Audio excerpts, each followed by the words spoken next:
കാണൂ പരസ്യരഹിതമായ ഏറ്റവും പുതിയ എപ്പിസോഡുകൾ. നമ്മുടെ കുടുംബത്തെ ഉന്നം വെച്ച് അവൻ എന്ത് നേടാനാ? എത്ര ആലോചിച്ചിട്ടും ഒന്നും പിടികിട്ടുന്നില്ല അമ്മേ. ശത്രുക്കളുണ്ട്, പക്ഷെ അത് ആരാണെന്ന് മനസ്സിലാവാത്തെ. അന്ന് അച്ഛനെ ആക്രമിക്കാൻ വന്നതും ഇന്നലെ ഇന്ദു അമ്മേനെ കുത്തിയതും ഒരാൾ തന്നെ ആവോ?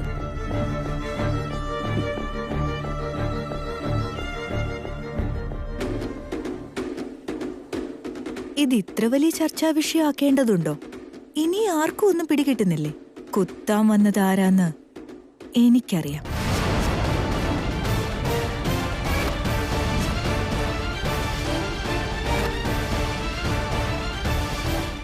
ആരത്? വൈദേഹി.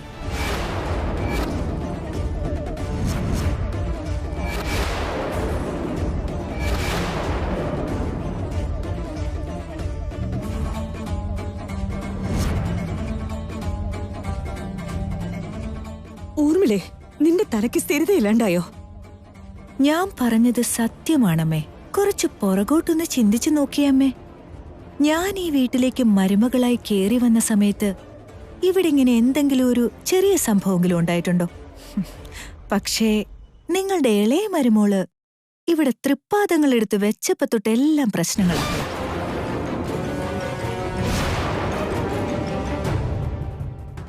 ഊർമിളെ, വെറുതെ ആ പാവത്തിനെ വലിച്ചഴക്കണ്ട. എന്ത് സംഭവിച്ചാലും ഇപ്പൊ വൈദേഹിയെ വലിച്ചഴിക്കുന്നത് നിനക്കൊരു ശീലമായിരിക്കുവാണല്ലോ. അല്ല, ഞാൻ എന്തു പറഞ്ഞാലും അതിനെ ചവിട്ടി തേക്കുന്നത് അജയനാ ഇപ്പൊ ഒരു ശീലമായിരിക്കുന്നത്. സത്യം പറഞ്ഞ തലയ്ക്ക് സുഖമില്ലാന്ന് പറയും. എല്ലാരും ഒന്ന് പുറകോട്ട് ചിന്തിച്ചു നോക്കി. ഇപ്പോഴത്തെ കാര്യം ആരുടെയെങ്കിലും ശത്രുത കൊണ്ട് സംഭവിച്ചതാണെന്നിരിക്കട്ടെ. അപ്പൊ അച്ഛന് സംഭവിച്ചത് എന്താണ്? കല്ലുപോലെ നിന്ന മനുഷ്യൻ പെട്ടെന്നല്ലേ കിടന്നുപോയത്. അവള് വീട്ടിലോട്ട് കേറി വന്നതും കൊട്ടാരം വീട്ടിലെ നട്ടലായ അച്ഛനല്ലേ നിലം പതിച്ചത്. ഇപ്പോ ഏറ്റവും മുതിർന്ന തല അപകടത്തിൽപ്പെട്ട് അനങ്ങാൻ പറ്റാതെയായി.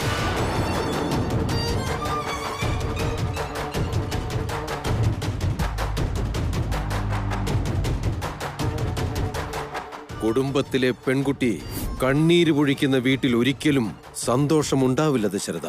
ഒരു സ്ത്രീയുടെ ശാപമാണ് നിന്റെ കുടുംബത്തെ ഇന്നിങ്ങനെ കണ്ണീർ കയത്തിൽ ആഴ്ത്തിയത്.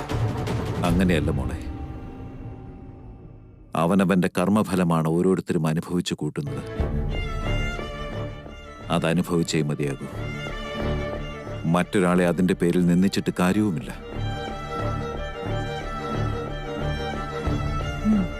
അത് അച്ഛന്റെ അമ്മയുടെ നല്ല മനസ്സ് മാത്രമാണെന്നേ ഞാൻ പറയും. നിങ്ങളുടെ സ്ഥാനത്ത് മറ്റാരെങ്കിലും ആയിരുന്നെങ്കിൽ ഇതിനോടകം അവര് മരുമോളെ വീട്ടിൽ നിന്ന് തല്ലി ഓടിച്ചിട്ടുണ്ടാവും.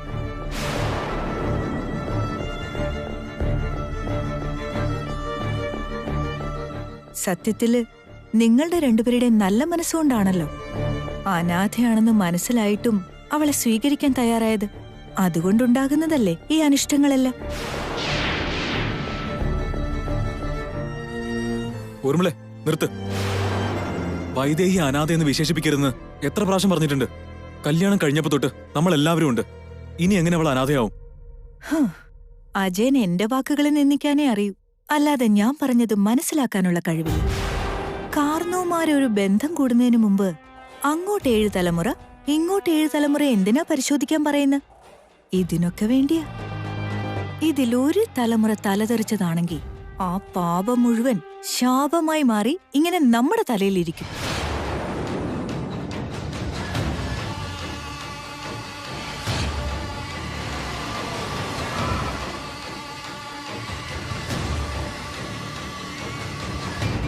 ഊർമിളെ, ദേവനും വൈദേഹിയും വരുന്നുണ്ട്. ഇനിയെങ്കിലും നീ ഒന്ന് വായടയ്ക്ക്.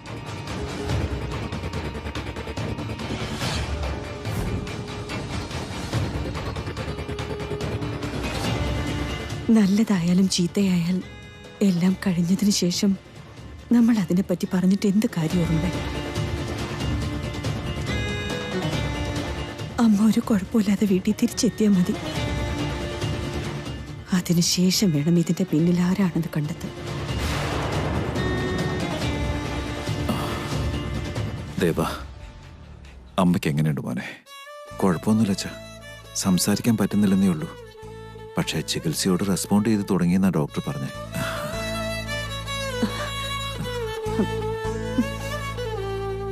എന്റെ ഭഗവാനെ കാത്തോണേ. ദേവാ, DSP എങ്ങാനും നിന്നെ വിളിച്ചായിരുന്നോടാ? അവർക്ക് എന്തെങ്കിലും വിവരം കിട്ടിയിട്ടുണ്ടോ? ഇല്ല ചേട്ടാ, ഇതിപ്പോ തെറ്റ് ചെയ്തത് ഞാനാ. പോലീസ് സെക്യൂരിറ്റി നിർത്താന്ന് പറഞ്ഞപ്പോ ഞാനിത് വേണ്ടാന്ന് വെച്ചില്ലേ. അതല്ല ദേവേട്ട, നമ്മൾ എത്രയൊക്കെ സൂക്ഷിച്ചിട്ട് ഒരു കാര്യമില്ല. ഇതൊക്കെ ഇങ്ങനെ തന്നെ നടക്കുമെന്ന് അന്ന് തന്നെ സ്വാമിജി പറഞ്ഞതല്ലേ.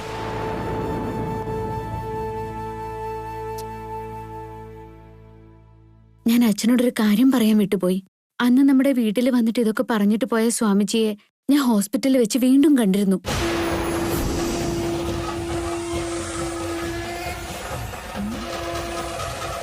ഏതോ അകന്നു പോയ ബന്ധം തിരികെ വരുമെന്നും പഴയതൊക്കെ മനസ്സിൽ വെച്ചുകൊണ്ട് നമ്മൾ അവരെ ഓടിച്ചു വിടരുതെന്നും പറഞ്ഞു. വരുന്നവരെ അംഗീകരിക്കാൻ സഹായിക്കുകയും ചെയ്താ നമ്മുടെ പ്രശ്നങ്ങൾക്കൊരു പരിഹാരം കിട്ടുമെന്നാ പറഞ്ഞ്.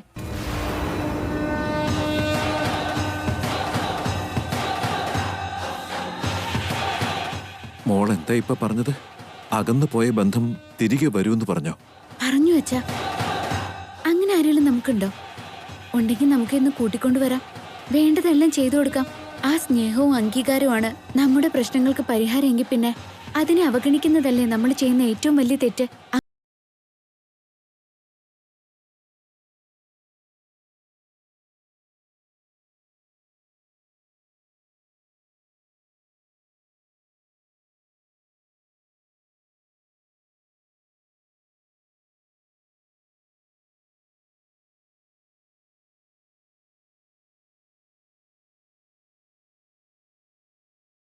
ഇപ്പം നന്നായേ. നീ കയറി വന്നപ്പോ തൊട്ടാ പ്രശ്നങ്ങളെല്ലാം തുടങ്ങിയത്. എന്നിട്ട് മറ്റൊരാളെ കൊണ്ടുവന്ന് ഇവിടെ വാഴിച്ച പ്രശ്നങ്ങൾ കണ്ടം വഴി ഓടുവെന്ന.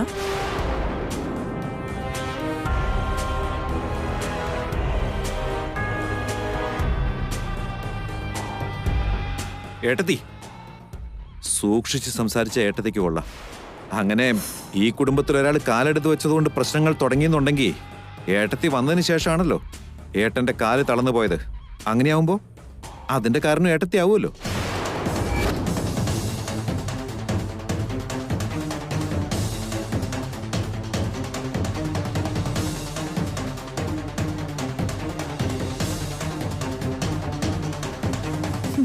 ആ സ്വാമിജിയോട് തന്നെ ചോദിക്കേണ്ടതായിരുന്നു.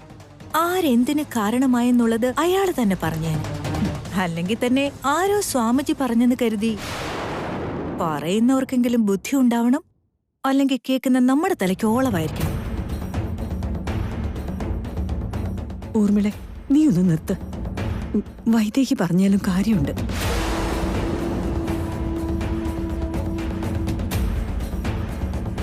ശരിയാ ദാസേട്ടാ, ഞാനും കേട്ടതായിരുന്നു അത്. ഹോസ്പിറ്റലിന്റെ വാതിക്ക് ഞാനും ഉണ്ടായിരുന്നു.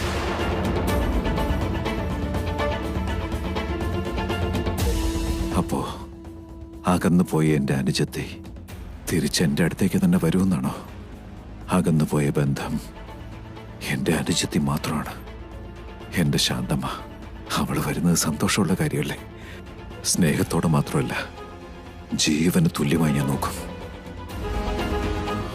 ആ സ്വാമിജി പറഞ്ഞ പരിഹാരം നമുക്കൊന്ന് നോക്കിയാലോ? ആ ബന്ധുവിനെ നമുക്ക് സഹായിക്കാൻ കഴിഞ്ഞാ നമ്മുടെ പ്രശ്നങ്ങളൊക്കെ മാറിക്കിട്ടുമെങ്കിലോ?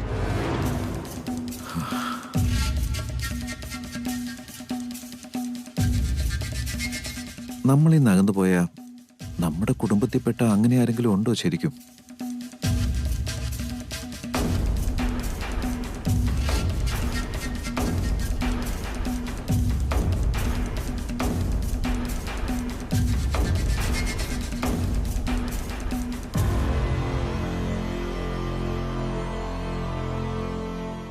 അന്ന് നീ കൊച്ചായിരുന്നു മോനെ, നിനക്ക് ഓർമ്മയുണ്ടാവില്ല. ഇനിയിപ്പോ അതൊക്കെ ചോദിച്ച് അച്ഛന്റെ മനസ്സ് നീ വേദനിപ്പിക്കണ്ട. പറയേണ്ട സാഹചര്യം വരുമ്പോ അച്ഛൻ അത് പറഞ്ഞോളൂ.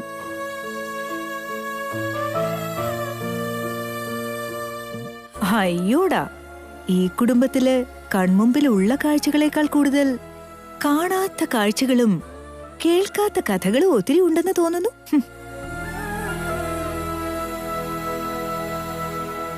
ഓരോ മനുഷ്യന്റെയും ജീവിതത്തിൽ അങ്ങനെ ചില കഥകളുണ്ടാവും. അതിൽ നിന്നുണ്ടാവുന്ന വ്യഥകളും കുറവല്ല. എന്നിരുന്നാലും പല ബന്ധങ്ങളും വേണ്ടെന്ന് വെക്കാൻ നമ്മൾ പിന്നെയും തീരുമാനിക്കും. പക്ഷേ അത് തിരിച്ചു പിടിക്കാൻ നമ്മൾ മാത്രം വിചാരിച്ചാലാവില്ല. പ്രാണനെ പോലെ സ്നേഹിക്കാൻ ഒരു മനസ്സ് ഇവിടെ ഉണ്ടെങ്കിൽ പോലും.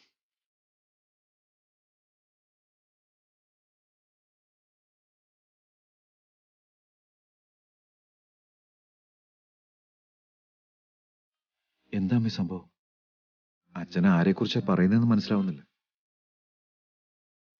ആ ചോദ്യം തൽക്കാലം വേണ്ടെന്ന് പറഞ്ഞതല്ലേ. പറയാൻ പറ്റുമായിരുന്നെങ്കിൽ ഹോസ്പിറ്റലിൽ വെച്ച് സ്വാമിജി പറഞ്ഞപ്പോ തന്നെ ഞാൻ പറയുമായിരുന്നു. വരാനുള്ളതൊന്നും വഴി തങ്ങില്ല. നീ ആ DYSP അങ്കിളിൽ നിന്ന് പോയി കാണണം. ആരാ കൊല്ലം വന്നെന്ന് എത്രയും പെട്ടെന്ന് കണ്ടുപിടിക്കണം. ഞാൻ നോക്കാമേ. ഇപ്പൊ തന്നെ ചെന്ന് DSP അങ്കിൾ നേരിട്ട് കണ്ട് സംസാരിക്കാം.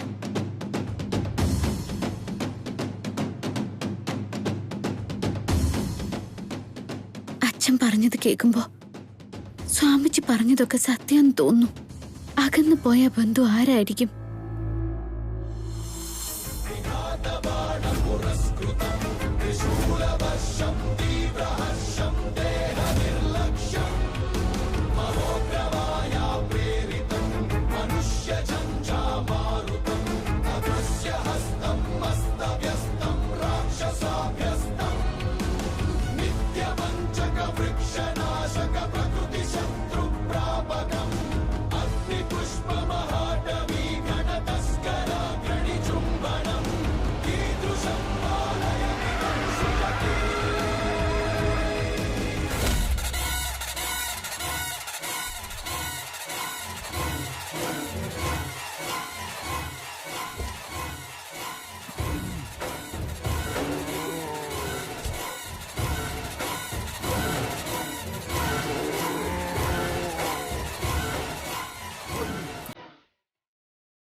പിടിച്ചു. എന്താ കുട്ടി, എന്തായി കാണിക്കുന്നേ? ഒത്തിരി നന്ദിയുണ്ട് ഏട്ടാ. എവിടേക്കാ പോണ്ടേന്ന് പറഞ്ഞാൽ ഞാൻ വേണമെങ്കിൽ ഡ്രോപ്പ് ചെയ്യാട്ടോ. അതൊന്നും വേണ്ട ഏട്ടാ. ഇനി വീണ്ടും ഈ വഴിക്ക് തന്നെ നടന്നു പോയാൽ അവര് പിന്നെയും വരില്ല എന്നെന്താ ഉറപ്പ്? എനിക്ക് പ്രശ്നമൊന്നുമില്ല കേട്ടോ. നിങ്ങളെ എവിടെ വേണമെങ്കിലും കൊണ്ടുവിടാം. അറിയില്ല. അറിയില്ലെന്നോ? അതെന്താ അങ്ങനെ? എവിടെയാ നിങ്ങൾ താമസിക്കുന്നേ? ഒരനാഥാലയത്തില.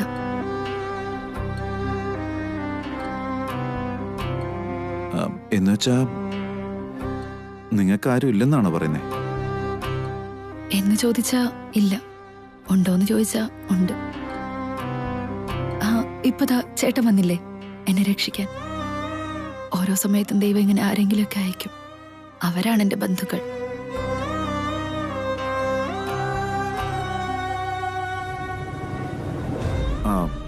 എന്നാ പിന്നെ നിങ്ങളുടെ അനാഥാലയത്തിന്റെ മുമ്പിൽ കൊണ്ടുവന്ന് വിടട്ടെ? ഇനിയിപ്പോ അങ്ങോട്ടേക്കും പോവാൻ പറ്റില്ല. അതെന്താ? ചെറുപ്പത്തിൽ എന്നോ ഒരിക്കല് എന്റെ അമ്മ അവിടെ ഉപേക്ഷിച്ചു പോയപ്പോ തൊട്ട് അവിടെയാ ഞാൻ വളർന്നത്. അവരും എത്ര കാലം എന്ന് വെച്ചാ എനിക്ക് ആശ്രയം തരിക? ഞാൻ ഇറങ്ങിക്കൊടുത്താലേ മറ്റൊരു അനാഥയ്ക്ക് ആശ്രയം കൊടുക്കാൻ പറ്റൂന്ന് അവര് പറഞ്ഞു. ഇനി സ്വന്തം കാലിൽ നിൽക്കാൻ ഉപദേശിച്ച് പുറത്തിറക്കി വിട്ടു. പക്ഷെ പുറത്തെ ലോകം എന്നെ സ്വീകരിച്ചത് ഇങ്ങനെയായിരുന്നു.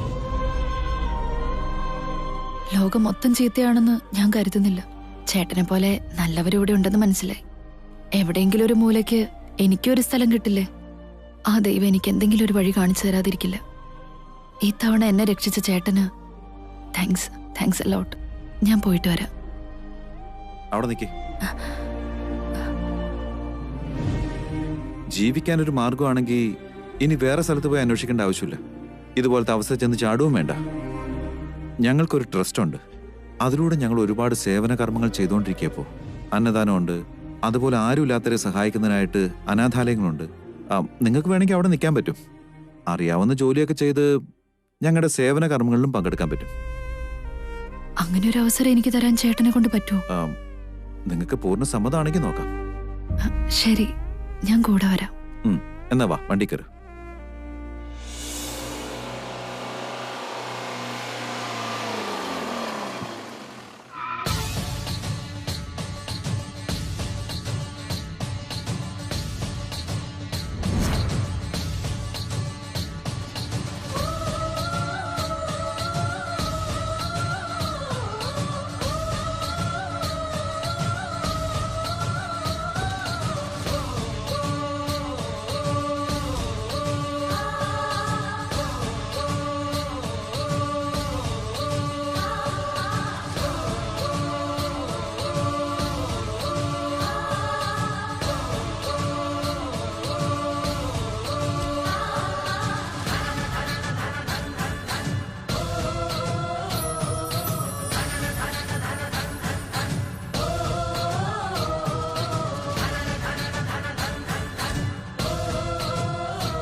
വന്നോളൂ.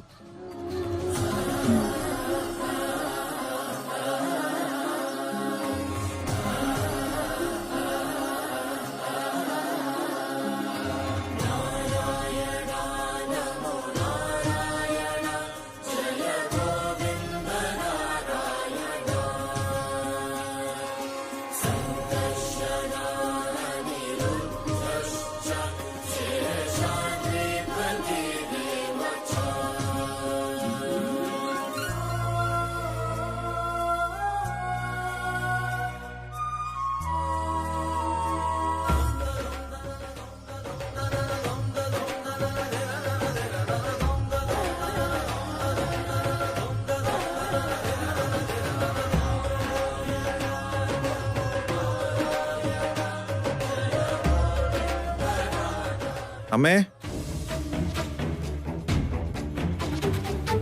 അമ്മേ,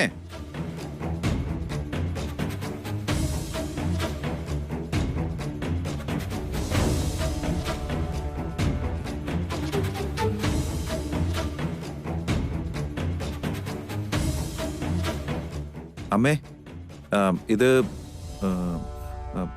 പേരെന്താന്ന് പറഞ്ഞേ? മാളവിക. മാളവിക. അമ്മേ, ഈ കുട്ടിക്ക് ആരുമില്ല. ചെറുപ്പത്തിലെ ഈ കുട്ടിയുടെ അമ്മ അനാഥാലയത്തിൽ ഉപേക്ഷിച്ചു പോയതാന്നാ പറഞ്ഞേ.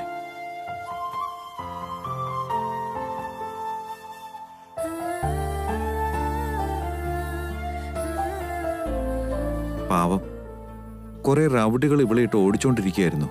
ഞാനാ ഇടപെട്ട് രക്ഷപ്പെടുത്തേ. നമ്മുടെ ട്രസ്റ്റിന്റെ അനാഥാലയങ്ങളുമായിട്ട് ബന്ധപ്പെട്ട കാര്യങ്ങളൊക്കെ ഇനി തൊട്ട് ഇവിടെ എങ്ങനെ ഏൽപ്പിച്ചാലോ എന്ന് ആലോചിക്കുക.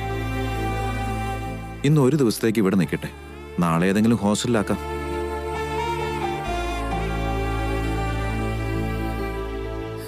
നന്നായി ദേവ, ഈ പാവത്തിന് ഇന്ന് ഇങ്ങോട്ട് കൂട്ടിയത് എന്തായാലും നന്നായി. വൈദേഹി, കുട്ടിക്കൊരു മുറി കാണിച്ചു കൊടുക്ക. ആയിക്കോട്ടെ അമ്മേ, വന്നോളൂ. സാരല്ലേ ചേച്ചി, ഞാൻ പിടിച്ചോളാം. വന്നോളൂ.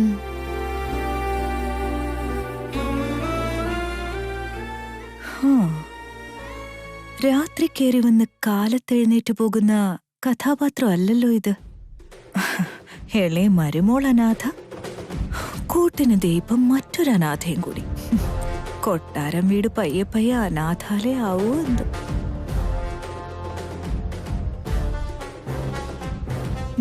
എന്തിനാണാവോ ആ നോട്ടം എന്റെ മനസ്സിൽ തോന്നിയത് മനസ്സിലായല്ലേ? കണ്ടോ, അത്രയ്ക്ക് അടുപ്പമുള്ള ദമ്പതികളായോണ്ടാ നമുക്കിടയിൽ ഇങ്ങനെ. എന്നിട്ടാണോ ഞാൻ ഇയാളെ മൈൻഡ് ആക്കുന്നില്ല എന്നുള്ള പരാതി? കൗസല്യേ, കൗസല്യേ, ഇപ്പൊ ഇവിടെ ആരെങ്കിലും കേറി വന്നോ? എന്തു പറ്റി ദാസേട്ടാ? എന്തൊരു വെപ്രാളം പോലെ. പറ, ആരെങ്കിലും ഇങ്ങോട്ട് വന്നായിരുന്നോ?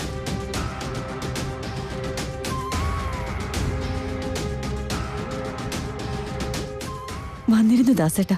കുറെ റൗഡികൾ കൂടി ഒരു പെൺകുട്ടിയെ ശല്യപ്പെടുത്തുന്ന കണ്ടപ്പോ ദൈവം കൂട്ടിയിട്ട് വന്നു. ദേ പോന്നു, ആ കുട്ടിയാണ്.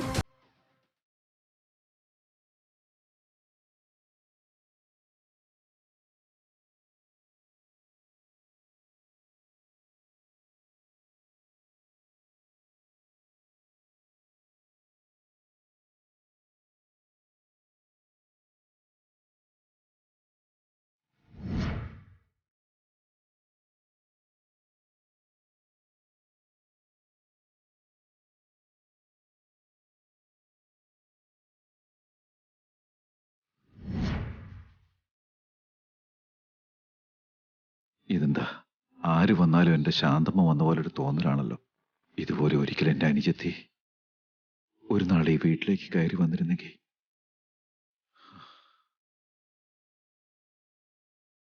മോള് പോയിക്കോളൂ.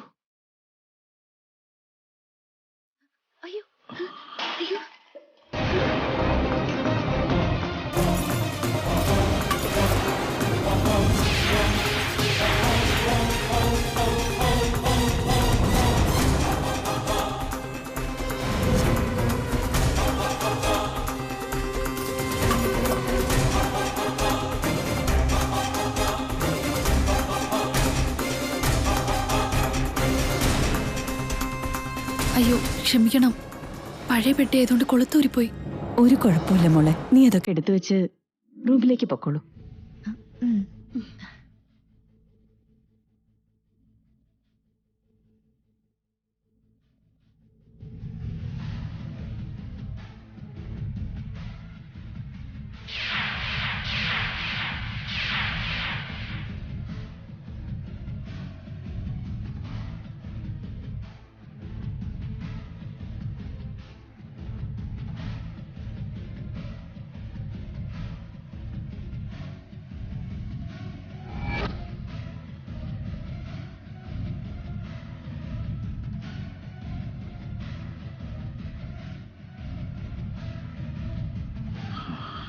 ഇതെന്ത് ഇത്തരം കളിപ്പാട്ടങ്ങൾ?